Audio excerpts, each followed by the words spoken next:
대불정 열애 밀인수 증요의 제 보살만 행수 능엄경. 이와 같이 나는 들었다. 어느 때 부처님께서는 시라벌성의 기원 정사에서 1250인의 뛰어난 비구들과 함께 계셨다.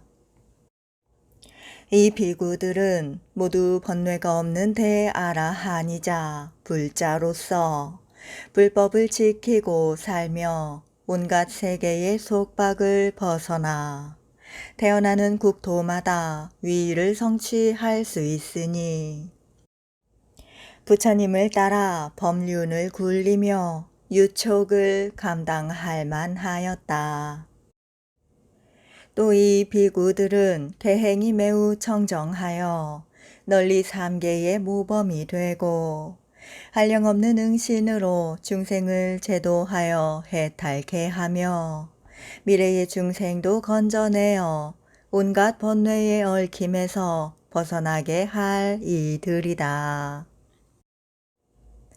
이 가운데 지혜가 뛰어난 사리불과 마하목건련, 마하구치라, 부르나 미다라니자와 수보리와 우바니 사타 등은 이들의 상수들이다. 또 한량없는 벽지불과 무학과 초심자들도 다 함께 부처님 계신 곳으로 왔다.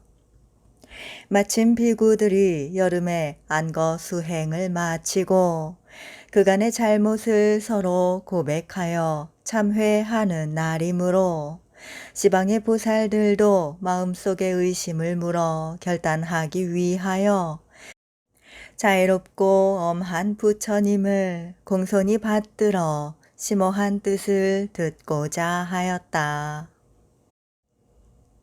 즉시 열애께서 자리를 펴시고 편히 앉으셔서 모든 법회 대중을 위하여 심오한 법을 설하시니 법석의 청정 대중은 이전에 들어본 적이 없는 법을 얻었으며 가릉 빈가처럼 맑고 고운 음성이 시방 세계에 널리 퍼지자 항하의 모래처럼 많은 보살들이 이 도량으로 모여들었는데 이들의 상수는 문수살이였다. 이때 바사닉 왕은 부왕의 제삿날에 공양을 차리고 부처님을 궁궐 내정으로 초청하여 몸소 영접하는 한편 겸하여 맛이 뛰어난 음식을 더 많이 마련하여 여러 훌륭한 보살들도 친히 맞이하였다.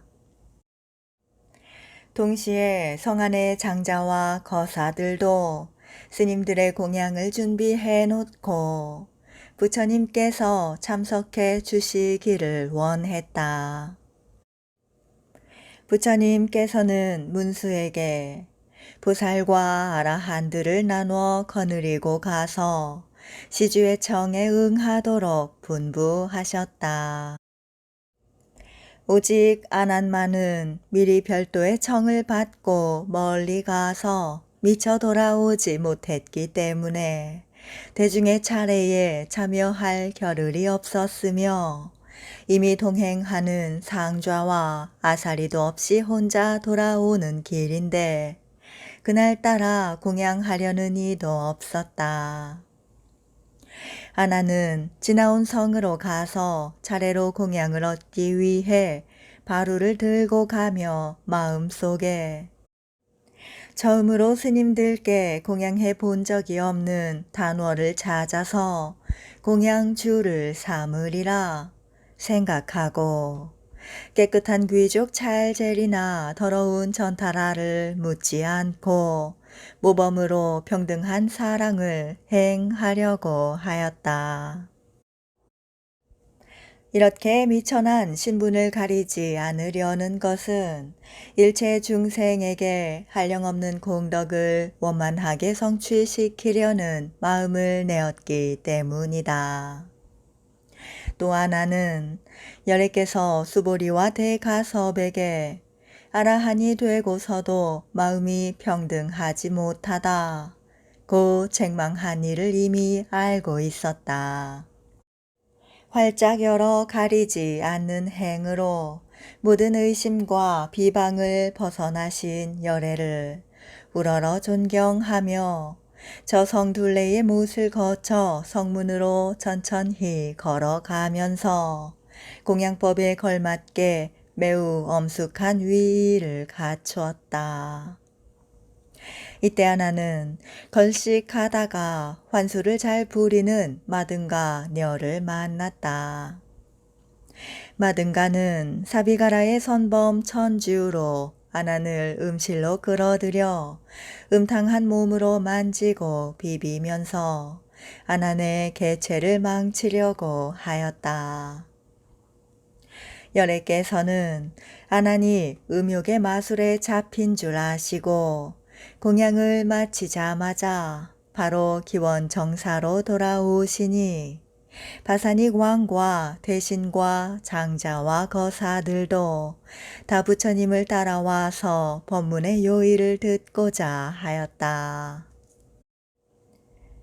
바로 이때 세존께서는 정수리로 온갖 보배에 두려움 없는 광명을 놓으셨다.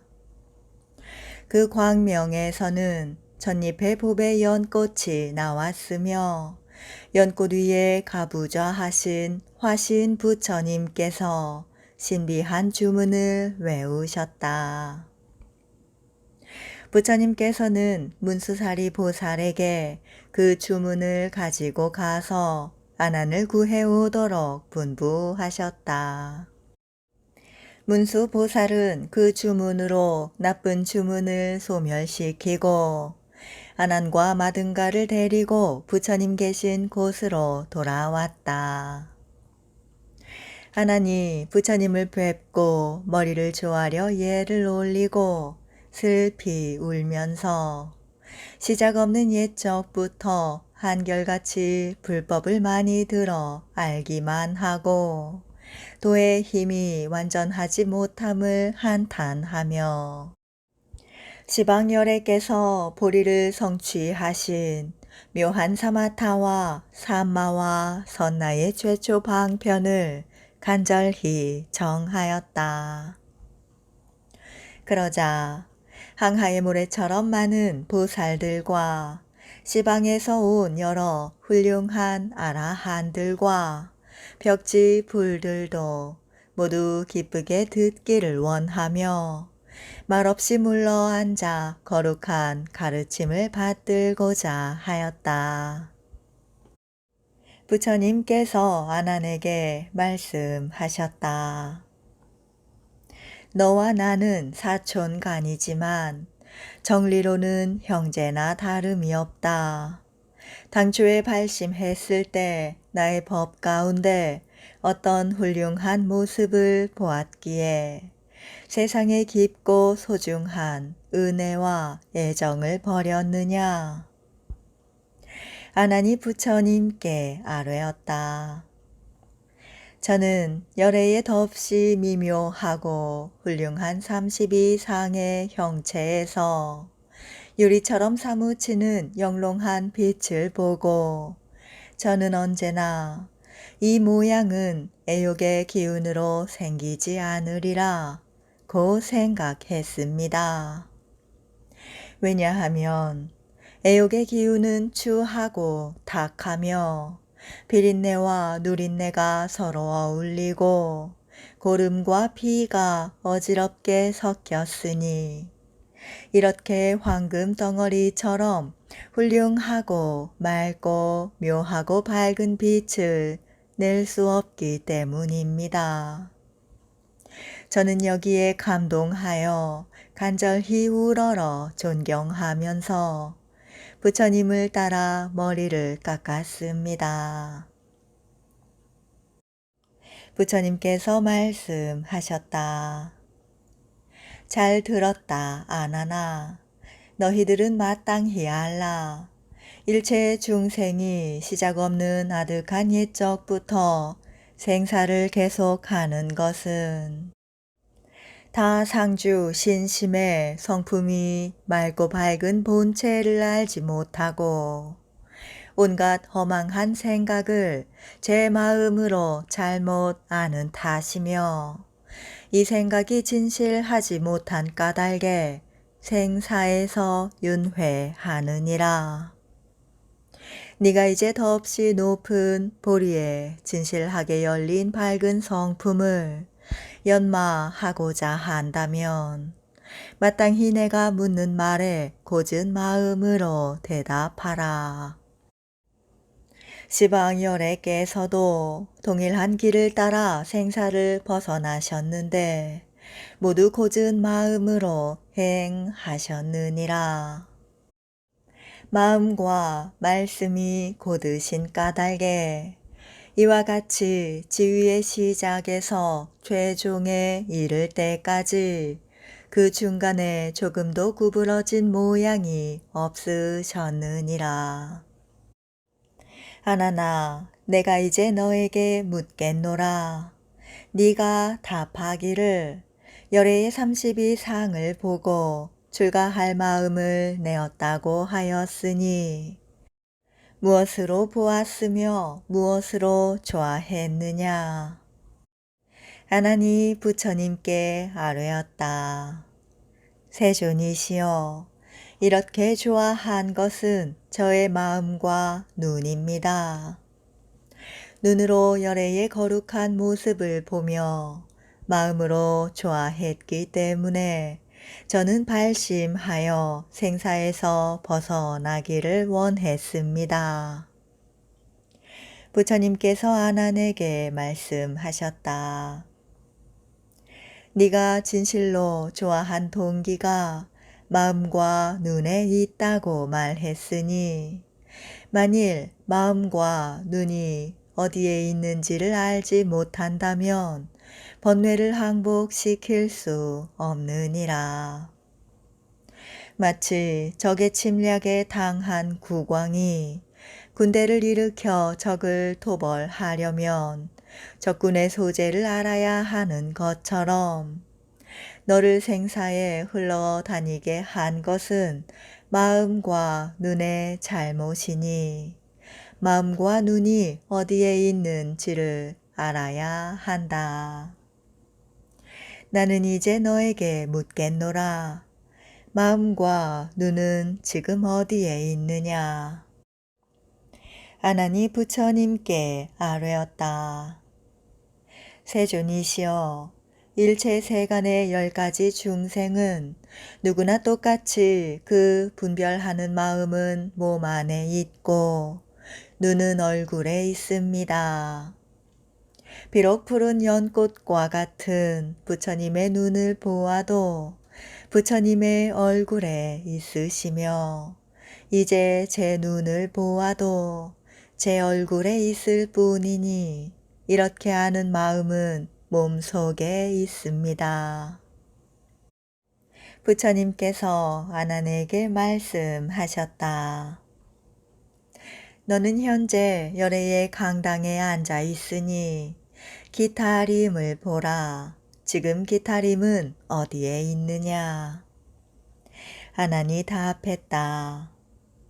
세존이시여, 이 큰 중각의 청정한 강당은 급고원에 있으며 기타림은 강당 밖에 있습니다.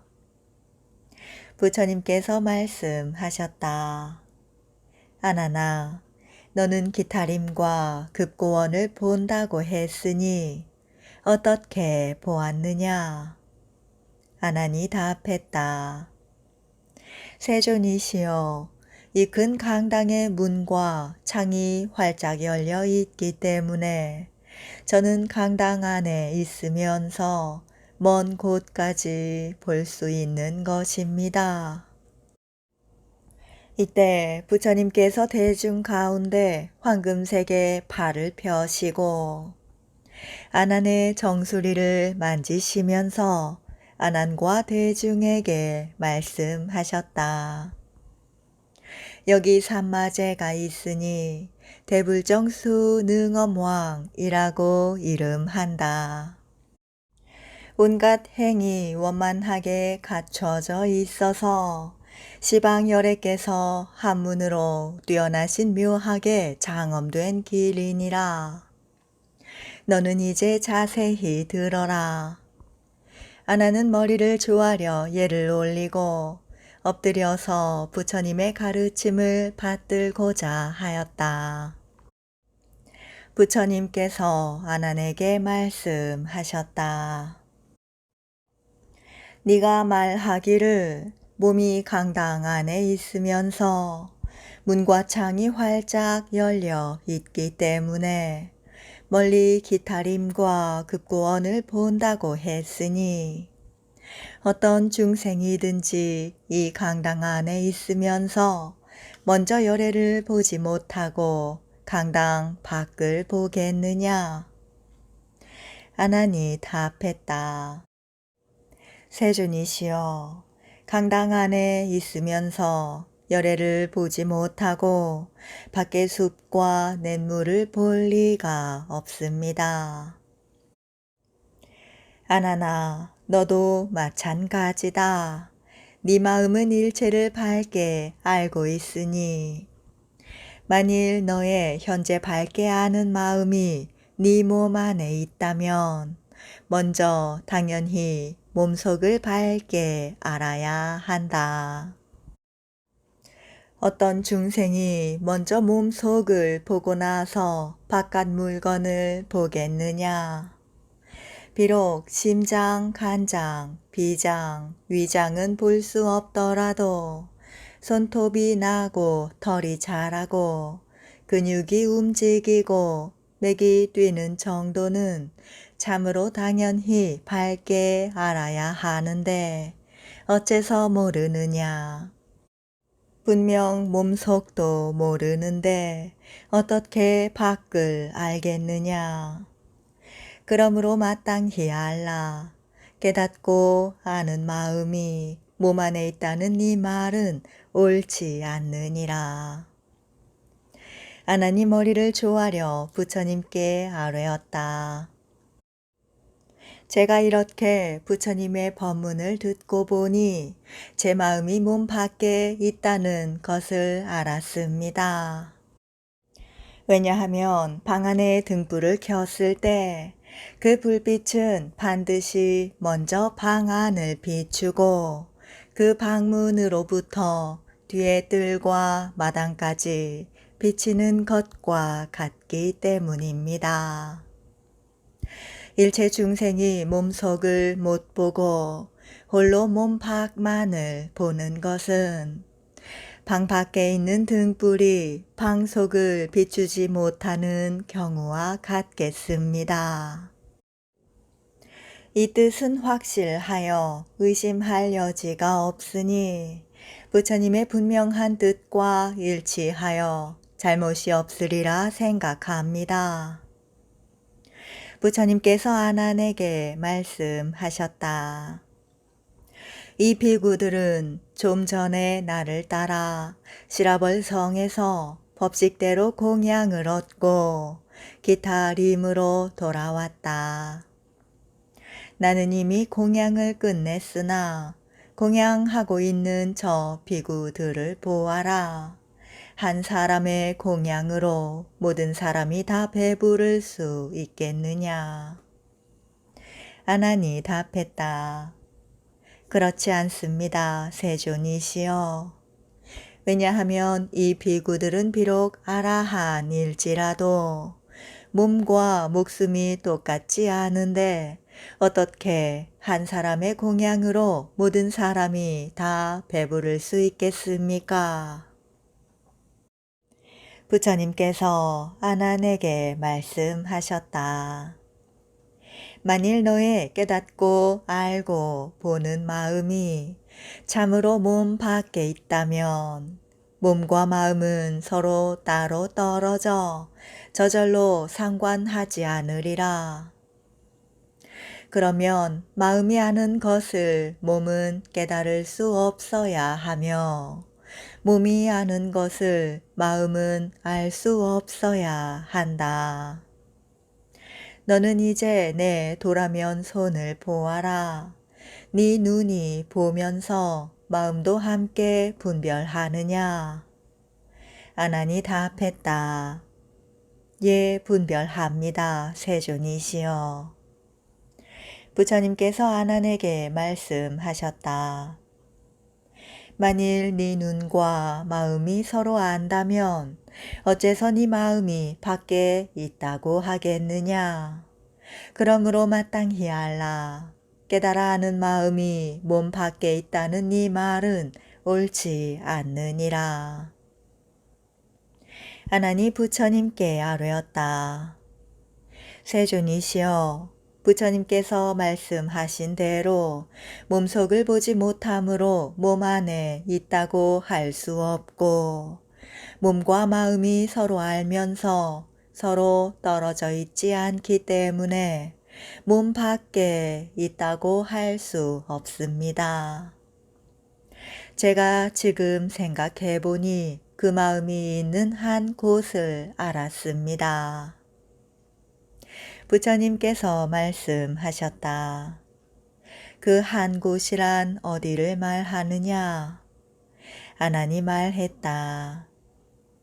이 분명하게 아는 마음이 몸속을 알지 못하면서도 밖은 잘 보고 있으니 제 생각으로는 눈 속에 가만히 숨어 있겠습니다. 마치 어떤 사람이 유리 조각으로 두 눈을 가렸을 경우 비록 눈은 물체에 가렸으나 아무런 장애 없이 저 눈이 보는 대로 마음이 따라 곧 분별하는 것과 같습니다. 그러나 나의 깨달아 아는 마음이 몸속을 못 보는 것은 눈에 있기 때문이며 밖을 분명하게 보며 걸림이 없는 것은 눈 속에 숨어 있기 때문입니다. 부처님께서 아난에게 말씀하셨다. 네 말대로 눈 속에 숨어 있는 것이 유리로 가린 것과 같다면 유리로 눈을 가린 사람이 산과 강을 볼 때 유리를 보겠느냐? 아난이 답했다. 그렇습니다. 세존이시여.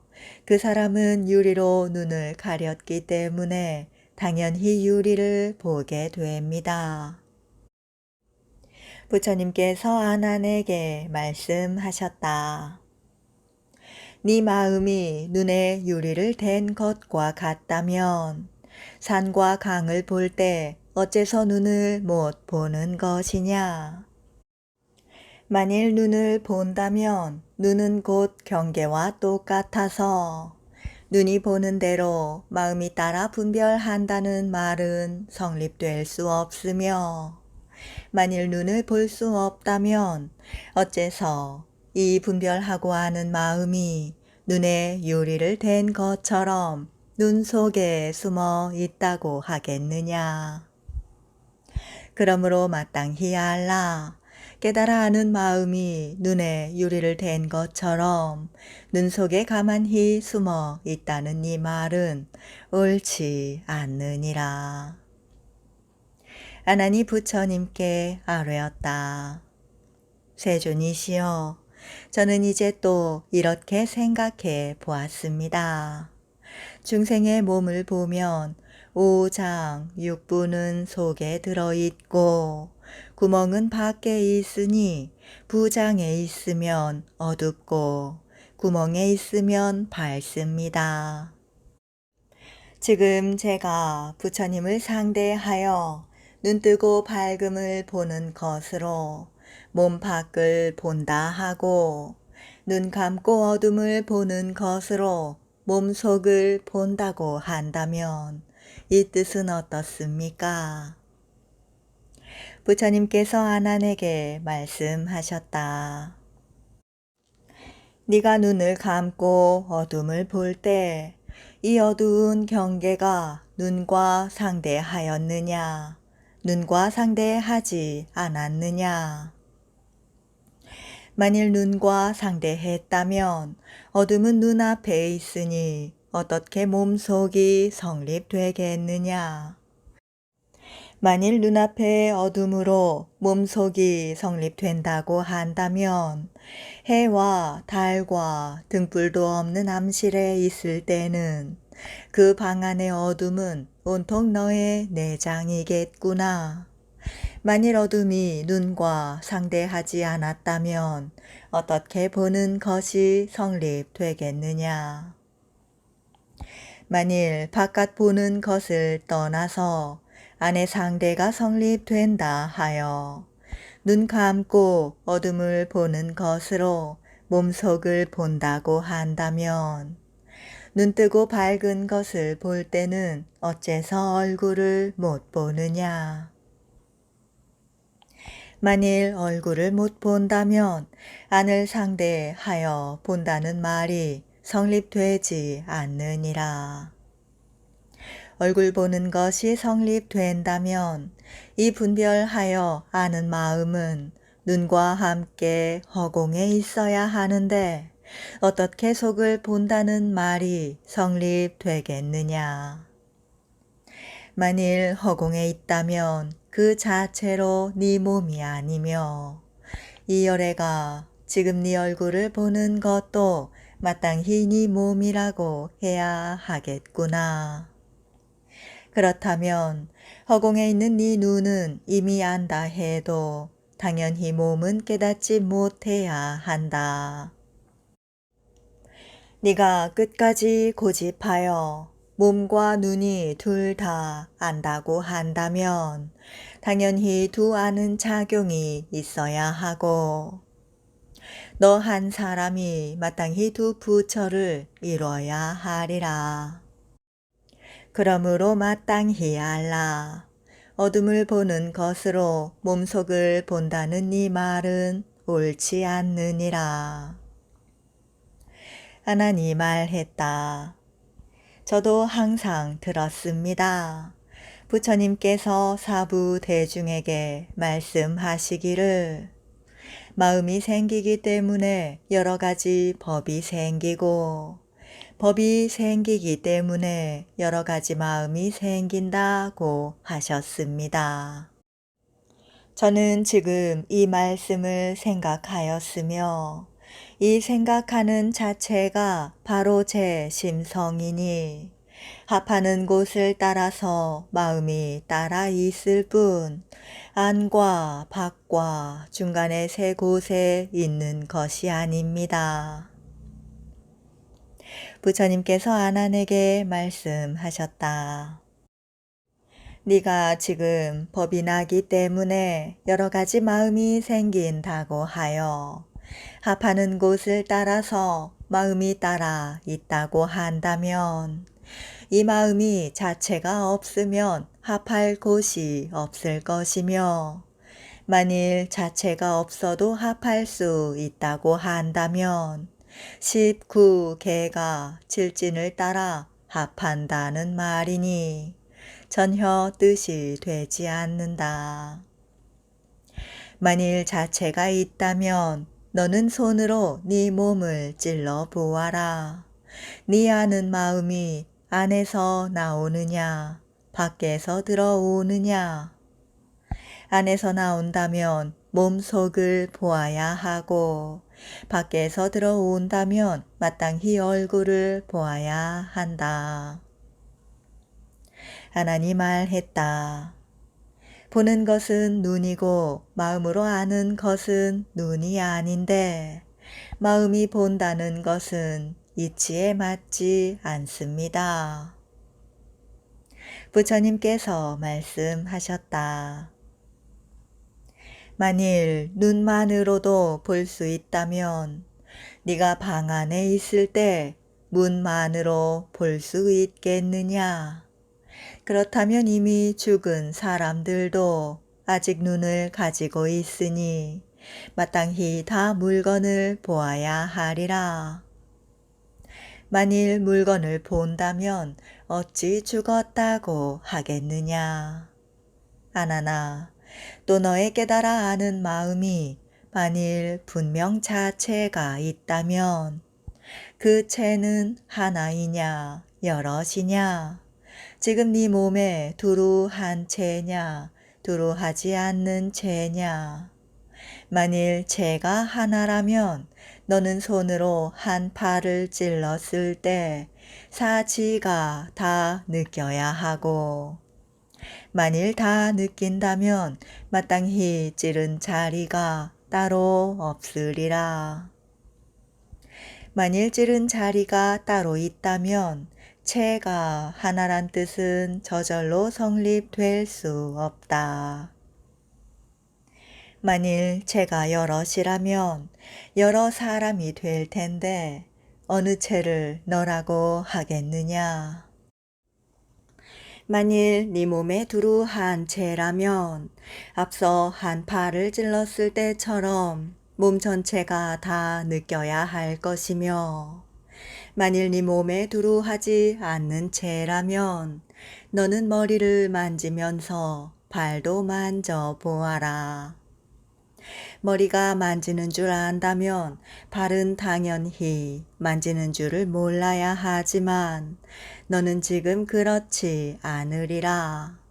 그러므로 마땅히 알라. 합하는 곳을 따라서 마음이 따라 있다는 네 말은 옳지 않느니라. 아나니 부처님께 아뢰었다. 저도 들었습니다만 부처님께서는 문수 등 모든 법왕자와 더불어 실상을 담론하시면서 마음은 안에 있는 것도 아니고 밖에 있는 것도 아니다 라고 하셨습니다. 제가 이 말씀을 따라 생각해 보니 마음이 안에 있다면 몸 속을 못 보고 밖에 있다면 서로 알지 못하며 몸속을 알지 못함으로 안에 있다고 할 수 없고, 몸과 마음이 서로 알기 때문에 밖에 있다고 해도 옳지 않습니다. 이제 몸과 마음이 서로 알면서도 몸속을 못 보니 마음은 당연히 중간에 있겠습니다. 부처님께서 말씀하셨다. 너는 마음이 중간에 있다고 하였으니 그 중간이란 애매하지 않아서 반드시 일정한 곳이 없지 않으리라. 지금 너는 중간을 찾아보아라. 중간이 어디에 있느냐? 딴 곳에 있느냐? 네 몸에 있느냐? 만일 몸에 있다면 몸 주변이면 중간이 아니며 몸 속이면 내장을 보아야 한다. 만일 딴 곳에 있다면 표시할 수 있느냐? 표시할 수 없느냐? 표시할 수 없으면 중간이 없는 것이며 표시한다 해도 일정하지 않으리라. 왜냐하면 어떤 사람이 푯말을 세워 중간을 표시할 때 동쪽에서 보면 서쪽이고 남쪽에서 보면 북쪽이니 표시 자체가 이미 혼란하여 마음이 뒤섞여 어지럽기 때문이다. 아나니 말했다. 제가 말한 중간은 이 두 가지가 아닙니다. 세존께서 눈과 색이 인연하여 안식이 생긴다 고 말씀하신 바와 같이 눈에는 분별 작용이 있고 색 경계는 아는 작용이 없는 데에서 식이 그 중간에서 생기므로 이 중간을 마음이 있는 곳이라고 한 것입니다. 부처님께서 말씀하셨다. 네 마음이 만일 눈과 색, 경계의 중간에 있다면 이 마음 자체는 눈과 색의 둘을 겸했느냐, 둘을 겸하지 않았느냐.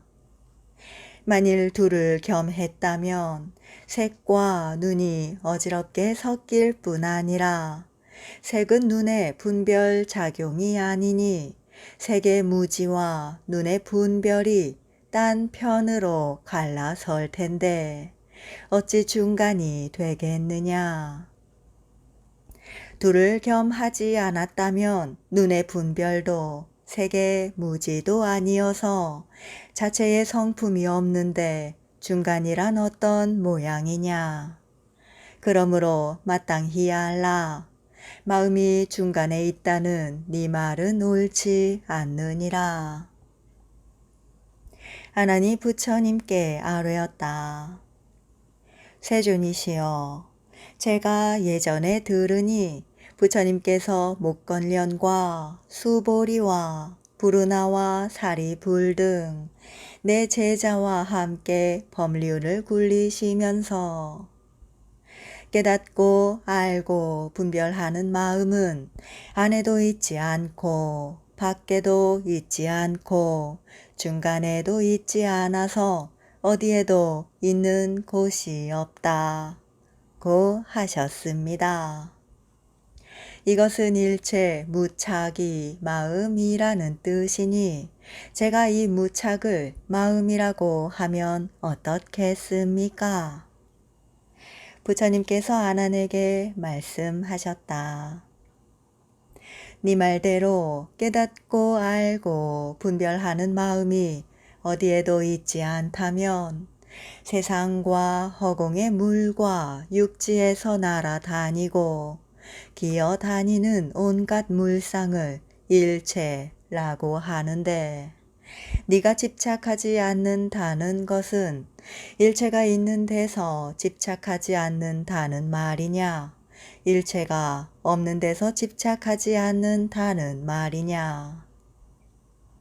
일체가 없는 데서 집착하지 않는다면 거북이의 털과 도끼의 뿔처럼 아무것도 없는데 무엇을 집착하지 않는다고 하겠느냐? 또 일체가 있는 데서 집착하지 않는다면 집착하지 않는다고 할 수 없으리라. 모양이 없으면 아무것도 없는 것이고 없지 않으면 모양이 있는 것이며 모양이 있으면 마음이 있으니 어찌 집착이 없다고 하겠느냐. 그러므로 마땅히 알라. 일체에 집착이 없는 것을 깨닫고 아는 마음이라는 네 말은 옳지 않느니라. 그러자 아난이 대중 가운데 있다가 곧 자리에서 일어나 옷을 걷어 오른쪽 어깨를 드러내고 오른 무릎을 땅에 대어 합장하고 공손하게 부처님께 아뢰었다. 저는 부처님의 가장 어린 아우로서 부처님의 자애로운 혜택을 입고 오히려 귀여워해 주심만을 믿고 많이 듣고 알기만 하다가 여태껏 무릇법을 알지 못했습니다. 그런 가운데 사비가라주를 꺾지 못하고 마등가에 홀림을 당하여 음실에 빠졌으니 이것은 진실한 경지로 가는 길을 몰랐기 때문입니다. 부디 세존께서는 대비를 내리시어 저희들을 가엾게 여기시고 사마타의 길을 열어 보이시어 모든 천재들도 추악한 성격을 헐어버리게 하옵소서. 이렇게 말하고 나서 온몸을 땅에 던져 대중과 함께 정성을 기울여 공손히 가르침을 받들고자 하였다. 이때 세존께서는 얼굴에서 여러 가지 광명을 놓으셨다.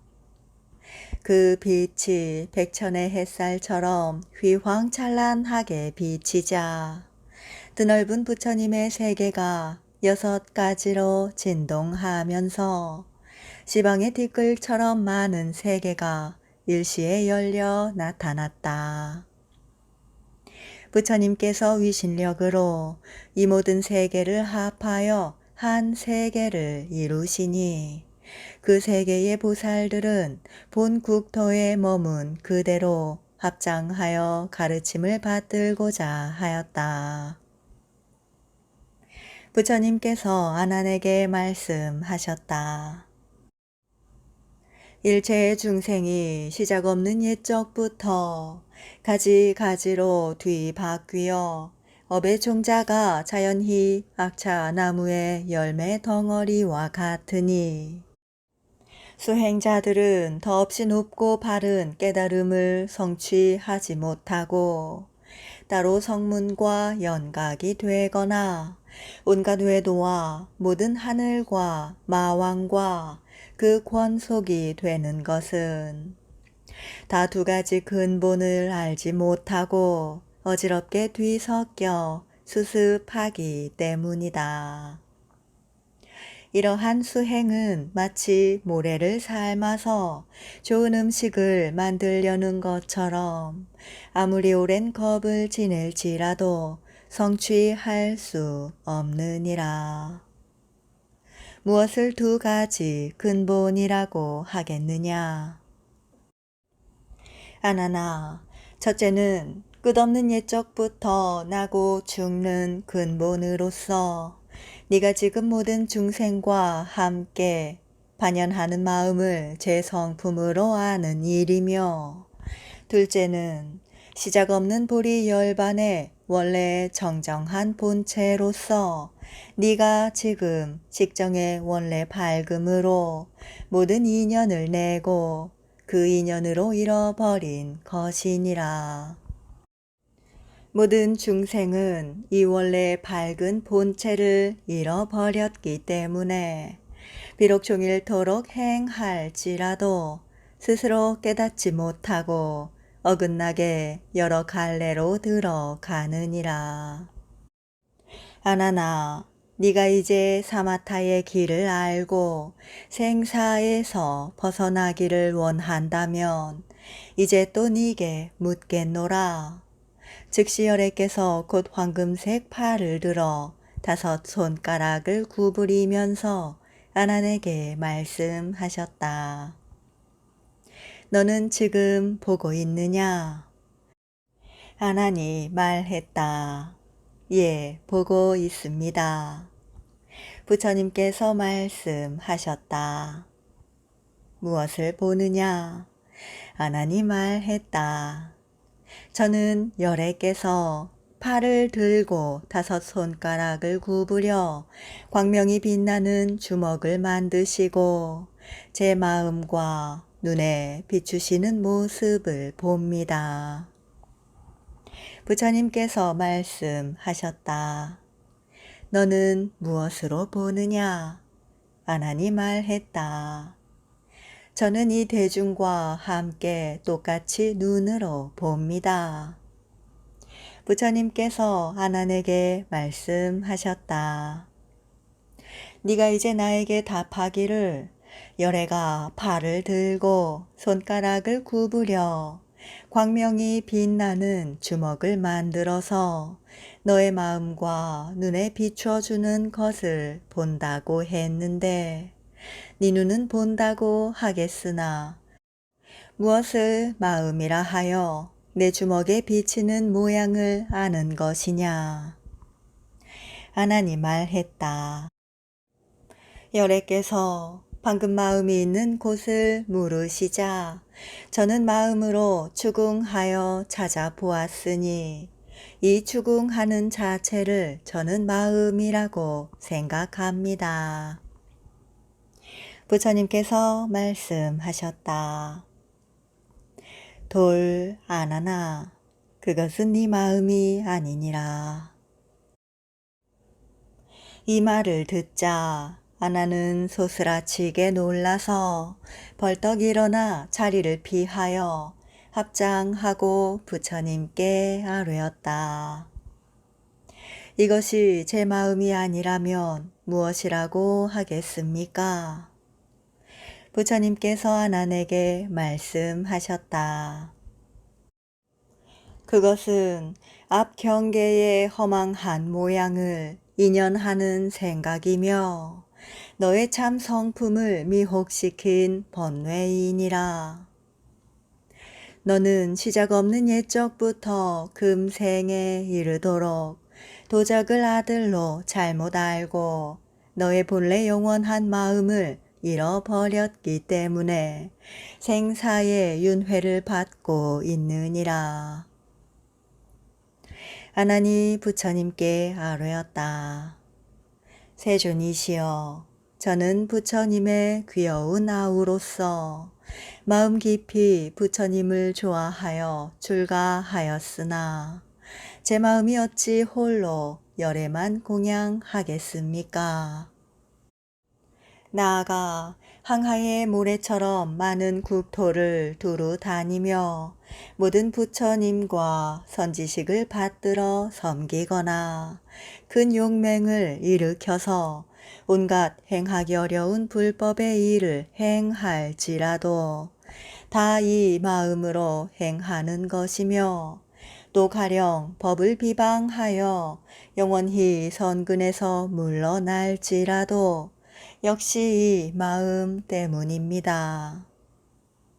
만일 이러한 마음을 마음이 아니라고 밝히신다면 저는 바로 마음이 없어서 흙과 나무와 다르지 않습니다. 이 깨달아 아는 마음을 떠나서는 더 이상 아무것도 없는데 여래께서는 어째서 제 마음이 아니라고 하십니까? 저 혼자만 두려운 것이 아니라 여기 이 대중도 의혹이 없지 않습니다. 부디 대비를 내리시어 이 깨닫지 못하는 어리석음을 깨우쳐 주옵소서. 이때 세존께서 아난과 대중에게 열어 보이시고 그 마음을 무생법인에 들게 하시려고 사자좌에서 아난의 이마를 쓰다듬으며 말씀하셨다. 이 열에는 항상 모든 법이 생겨나는 것은 유심에서 나타난 경계이며 일체의 인과와 세계 미지는 마음으로 자체를 이룬다고 설해왔노라. 아나나, 만일 모든 세계의 온갖 존재에서 조그마한 풀 잎새나 가느다란 실 가닥까지도 그 근원을 따져보면 모두 자체의 성품이 있고 허공일지라도 이름과 모습이 있는데 더욱이 청정하고 미묘하고 맑고 밝은 마음은 일체 마음의 본성인데 어찌 자체가 없겠느냐. 만일 네가 분별하고 깨닫고 살피고 분명하게 아는 성품을 굳게 집착하여 틀림없는 마음이라고 한다면 이 마음은 마땅히 모양을 보고 냄새를 맡고 맛을 보고 다음을 느끼는 온갖 경계의 일들을 떠나서 따로 완전한 제 성품이 있어야 하느니라. 네가 지금 내 설법을 받들어 듣고 있을지라도 소리를 따라 분별하고 있으며 가령 일체 보고 듣고 깨닫고 아는 작용이 사라져서 안으로 고요한 경계를 지킬지라도 오히려 법의 경계를 분별하는 그림자일 뿐이다. 나는 네게 굳이 마음이 아님을 고집하라고 강요하는 것이 아니다. 너는 그저 마음으로 자세히 헤아려 보아라. 만일 앞 경계를 떠나서 분별하는 성품이 있다면 바로 진실한 너의 마음이라고 하겠으나 분별하는 성품이 경계를 떠나 자체가 없다면 이것은 곧 앞 경계를 분별하는 그림자이니라. 경계는 영원히 머무는 진리가 아니니 만일 변하여 사라질 때 그 마음도 거북의 털이나 토끼의 뿔과 같다면 너의 법신도 끊어져 없어지는 것과 다르지 않으리라. 그러면 그 무엇이 무생 법인을 닦아 증득하겠느냐. 그러자 아난과 대중은 무엇을 잃어버린 듯 말없이 잠자코 있었다. 부처님께서 아난에게 말씀하셨다. 이 세상에서 닦고 배우는 행자들이 현재 비록 9단계의 선정을 성취하더라도 번뇌를 다하 나라 하늘 성취하지 못하는 것은 생사의 허망한 생각을 집착하여 진실한 마음으로 잘못 알기 때문이다. 그러므로 네가 이제 비록 많이 들어 아는 지식을 쌓았을지라도 성인의 과위를 성취하지 못한 것이니라. 아난이 이 말을 듣고 또다시 슬피 울면서 온몸을 땅에 던져 길게 꿇어앉아 합장하고 부처님께 아뢰었다. 제가 부처님을 따라 발심하여 출가하였으나 부처님의 위신을 믿고 항상 홀로 내가 수고롭게 닦지 않아도 열애께서 저에게 삼매를 내려주시리라 고 생각하며 본래 몸과 마음이 서로 대신하지 못함을 알지 못하고 저의 본심을 잃어버린 것입니다. 비록 몸은 출가하였으나 마음은 도에 들어가지 못하였으니 거지 아들이 아버지를 버리고 달아난 것과 같습니다. 오늘에야 비로소 비록 들은 지식이 많을지라도 수행하지 않으면 듣지 않은 것과 다르지 않음은 마치 아무리 입으로 음식을 말해도 끝내 배부를 수 없는 것과 같다는 것을 알았습니다. 세존이시여, 저희들이 지금 번뇌 장과 소지장의 얽매인 까닭은 고요하고 영원한 심성을 알지 못했기 때문입니다. 부디 열애께서는 헐벗고 궁핍한 저를 가엾게 여기시고 밝고 묘한 마음을 밝히셔서 도의 눈을 열어 주옵소서. 즉시 열애께서는 가슴의 만자에서 보배로운 광명을 놓으셨다. 백천색으로 어우러진 그 찬란한 광명은 일시에 시방의 뒷글처럼 많은 부처님의 세계에 두루 퍼져서 지방의 온갖 보배로운 국토에 계신 모든 열애의 정수리를 두루 비춘 뒤에 다시 돌아와 아난과 모든 대중을 비추었다. 부처님께서 아난에게 말씀하셨다. 나는 이제 너를 위하여 위대한 법의 깃대를 세우리라. 따라서 시방의 일체 중생도 미묘하고 심오한 성품에 맑고 밝은 마음을 얻게 하여 정정한 안목을 밝히도록 하리라. 아나나, 너는 좀 전에 나에게 광명이 빛나는 주먹을 본다 고 답했는데 이 주먹에 광명이 있는 까닭은 무엇이며 어떻게 주먹이 되었으며 또 너는 무엇으로 보았느냐. 아난이 말했다. 연부 단금과 같은 부처님의 온 몸이 보배 산처럼 붉어서 정정한 빛을 내시기 때문에 광명이 있으시며 저는 그 모습을 눈으로 보았습니다. 또 5 손가락을 구부려 쥐시고 사람들에게 보여주셨기 때문에 주먹 모양이 있는 것입니다. 부처님께서 아난에게 말씀하셨다. 이 열애는 오늘 실례를 들어 네게 알려주리라. 지혜 있는 사람이라면 이 비유로 반드시 깨달을 수 있어야 한다. 아난아, 비유하면 나의 주먹과 같다.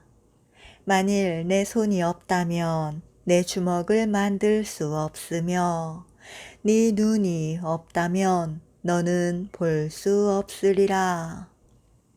이와 같은 이치로 네 눈을 내 주먹에 비교한다면 그 뜻이 같겠느냐? 아난이 말했다. 예, 그렇습니다. 세존이시여.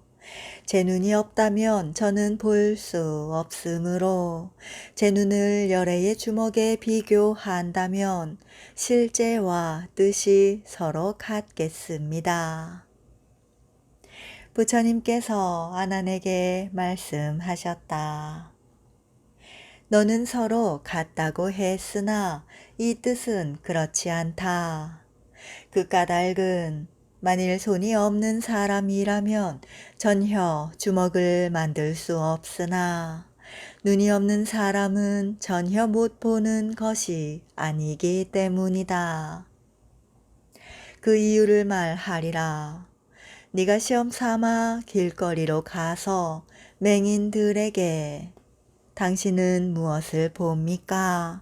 라고 묻는다면 그 맹인들은 너에게 나는 지금 눈앞에 캄캄함만을 볼 뿐 그 밖에 아무것도 보이지 않습니다. 라고 대답하리라. 이 뜻으로 보면 앞 경계가 스스로 어두울 뿐 보는 작용이야 무엇이 모자라겠느냐. 아난이 말했다. 맹인들의 눈앞이 캄캄함을 어째서 본다고 하십니까? 부처님께서 아난에게 말씀하셨다. 눈의 기능이 없는 맹인들이 보는 캄캄함과 눈의 기능이 있는 사람이 암실에서 보는 캄캄함을 비교하면 두 캄캄함은 다르겠느냐? 다르지 않겠느냐? 아난이 말했다. 그렇습니다. 세존이시여. 암실에 있는 사람을 저 맹인들과 비교하면 두 캄캄함은 조금 더 다르지 않습니다. 부처님께서 말씀하셨다.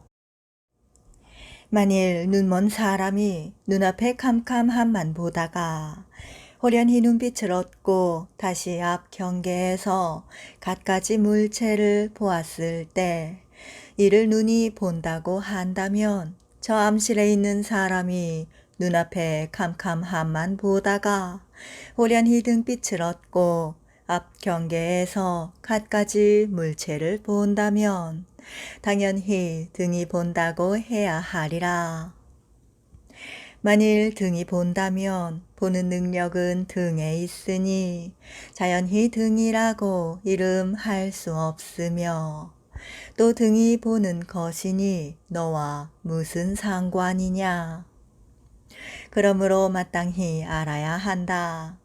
등은 빛을 드러낼 수 있으나 이렇게 보는 작용은 이 눈이요 등이 아니며 눈은 색을 드러낼 수 있으나 이렇게 보는 성품은 이 마음이요 눈이 아니니라.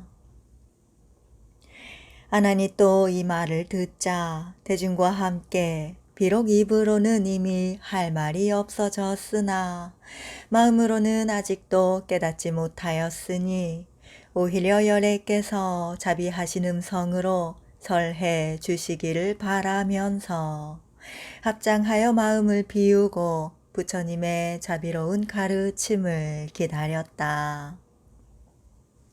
이때 세존께서 그물 모양으로 무늬져 도라면처럼 부드럽고 광명이 빛나는 5 손가락을 펴시면서 아난과 대중에게 명하셨다. 내가 처음 도를 이루고 녹야원에서 아야다 등 5 비구와 너희들 사부 대중에게 말하기를 일체 대중이 보리와 아라한을 이루지 못함은 다 객진 번뇌의 잘못 때문이니라 고 했을 때 너희들은 당시에 무엇을 근거로 깨달았기에 거룩한 과위를 이뤘느냐. 이때 교진나가 일어서서 부처님께 아뢰었다. 제가 지금 장로로서 대중 가운데 홀로 잘 아는 사람으로 널리 알려진 것은 객진의 2 글자를 깨닫고 과위를 성취했기 때문입니다. 세존이시여, 비유를 들어 말하면 나그네가 여정에 머물러 자기도 하고 먹기도 하다가 자고 먹는 일이 끝나면 편안히 머무를 여가도 없이 짐을 싸서 길을 떠나지만 주인은 멀리 떠나는 일이 없는 것과 같습니다. 이와 같이 사유해보면 머물지 않는 것은 나그네이고 머무는 것은 주인이니 머물지 않는 것을 객의 뜻으로 생각하였습니다. 또 날씨가 맑게 갠 아침에 밝은 태양이 하늘에 떠올랐을 때 그 빛이 빈틈으로 들어와서 빈틈의 뒷글을 밝게 비추면 뒷글의 모양은 흔들리지만 허공은 고요하여 흔들리지 않는 것과 같습니다. 이와 같이 사유해보면 맑고 고요한 자체는 허공이고 흔들리는 것은 뒷글이니 흔들리는 것을 진의 뜻으로 생각하였습니다. 부처님께서 말씀하셨다. 그렇다. 즉시 열애께서는 곧 대중을 향하여 5 손가락을 구부렸다 펴고 폈다가 또 구부리면서 아난에게 말씀하셨다. 너는 지금 무엇을 보느냐? 아난이 말했다. 저는 열애께서 대중을 향하여 온갖 보배 무늬에 손을 펴고 구부리는 모양을 봅니다. 부처님께서 아난에게 말씀하셨다. 너는 내가 대중 가운데 손을 펴고 구부리는 모양을 본다고 하였으니 내 손이 펴고 구부렸느냐 아니면 네 보는 작용이 펴고 구부렸느냐. 아난이 말했다. 세존께서 보배의 손을 대중 가운데 펴고 구부리시니 저는 열애의 손이 스스로 펴고 구부리는 모양을 보았을 뿐 저의 보는 성품은 펴거나 구부린 일이 없습니다. 부처님께서 말씀하셨다. 무엇이 움직이고 무엇이 고요하였느냐? 아난이 말했다. 부처님의 손이 움직였을 뿐 저의 보는 성품은 애초에 고요한 일도 없었는데 어찌 움직인다 하겠습니까? 부처님께서 말씀하셨다. 그렇다.